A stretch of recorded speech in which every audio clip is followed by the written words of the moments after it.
So there's this game. It involves driving, but it also has midair fighting and rockets. Oh, and it's also kind of a soccer game too. So, what on earth is this?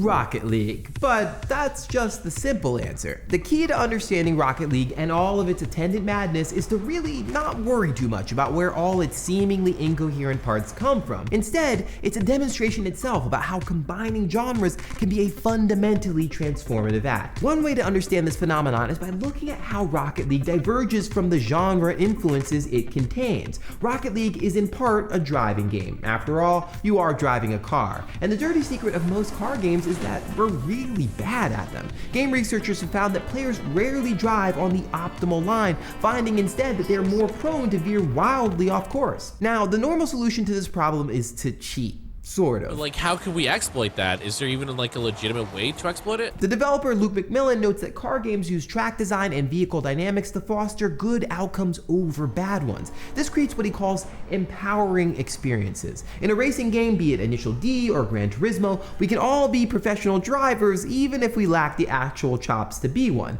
But what if we didn't all have to be pros? Rocket League may be a driving game, but it's not about traditionally good driving. You're driving in a whole other sport than what's typically associated with the racing genre. And as a result, the game can embrace the fact that we're not great drivers. Rocket League rewards skill in its brand of driving, even if those skills don't necessarily have clear real-world driving equivalents. You don't have to spend all of your time worrying about apexes and suspension tuning, because hitting targets with the back or side of your car in Rocket League is just as valuable as doing so while going forward. This is a different type of empowerment, yet one still based around driving. Psyonix president Dave Hagewood has referred to this idea when talking about Rocket League's rocket boosting.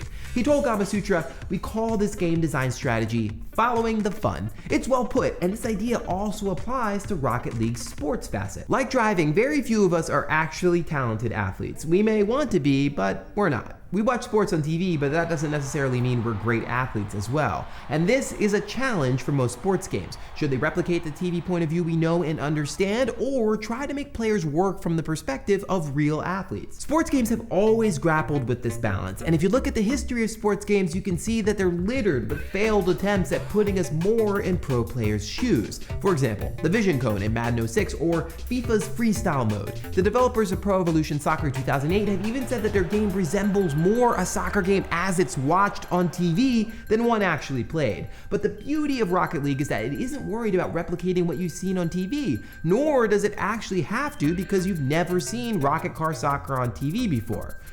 Right? Rocket League can put you in the middle of the action and demand that it be viewed this way, and you, as a player, have no other experience to really balance that against. Its vantage point follows the car you're driving, like an actual athlete sees a game. It's a strange kind of realism that emerges from playing and watching Rocket League to be almost the same thing. The two big influences of Rocket League, racing games and sports games, are working in tandem to make Rocket League be more than the sum of its influences. They free the game from needing to make you a driver like Lewis Hamilton, or a soccer player like Messi or Carly Lloyd, and instead can just be about finding the fun.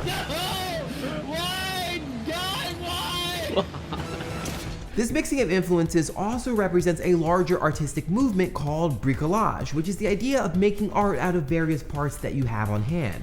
There's this huge outdoor art project in Detroit called the Heidelberg Project. People have been gluing found objects to homes as decorations and enlivening streets, perfectly demonstrating this concept. I've been there myself. It's chaotic, disorienting, and absolutely incredible. And Rocket League is also bricolage in its use of game typologies. Like the Heidelberg Project, it reinvigorates things that have grown a little bit stale, if we're being honest, by combining them into something brand new. In this case, sports and driving games are being freed from their creative rut. So yes, there's a lot going on in Rocket League. The cars, the rockets, the sports, the crashes, all of that. But when you're remixing or engaging in bricolage as Rocket League does, it makes sense to have a large palette to work with, because it allows you to do different and exciting things. And the sign that it's all working, and the best part of Rocket League, is that you're not thinking about all this work when you're playing.